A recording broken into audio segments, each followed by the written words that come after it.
Gara-gara satu sugesti, orang sembuh tapi itu bohong.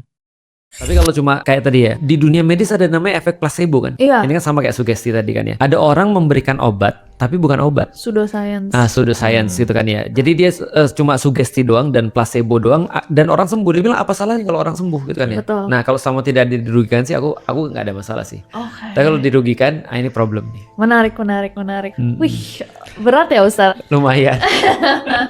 Oke deh, menurut aku diskusinya lumayan seru. Ada pertanyaan tambahan nggak? Silahkan. Mungkin dari teman-teman yang Sisi. Jadi Ustadz, Ya. teman aku tuh pernah cerita kalau dia tuh disukain sama jin. Asik. Nah jadi tuh kayak, iya jadi tuh setiap, terutama saat dia haid Oke. atau saat dia lelah, jadi tuh emang ada yang kayak dari orang lain yang bisa melihat itu dibilang kayak, dia tuh nungguin kamu di luar rumah Iya. gitu. Kayak bener-bener Heeh. suka sama si temen aku. Ih jujur aku merinding. Heeh. Tapi itu tuh kayak jin yang sama gitu loh. Iya. Dari orang yang katanya bisa melihat itu gitu. hmm. Nah, apakah itu benar? Dan bagaimana cara kita, terutama sebagai perempuan ya, karena kan perempuan haid kan, Iya. cara melindungi prevent ya. dirinya tuh seperti Iya, iya. apa? Oke, nah ini kayaknya pertama itu adalah lebih kepada ranahnya Ustadz Faizar ini ya.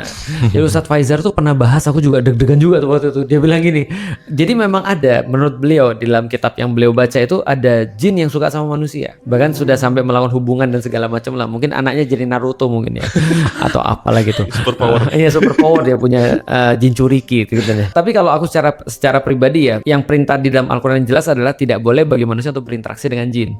Nah berarti kalau ada jin yang berinteraksi dengan manusia, berarti dia dapat masalah. Manusia berinteraksi dengan jin itu juga dapat masalah. Yang menarik lagi, Ustadz Adi tuh pernah bilang begini, ini bagus nih kata-katanya. Jin itu asal katanya kan sama seperti jannah, surga. Kenapa disebut dengan jannah? Karena jannah itu artinya adalah tertutup dengan dedaunan. Jadi arti jannah itu tertutup artinya. Maka kalau nanti kita masuk surga insya Allah ya. Nanti surga itu adalah ada pohon-pohon yang saling menutup tajuknya itu. Kayak di Dago ya kalau di Bandung ya atau di mana. Nah kata yang sama dari kata jannah itu adalah majnun. Bagi manusia artinya adalah orang gila. Gila. Kenapa orang gila majnun? Tertutup akalnya.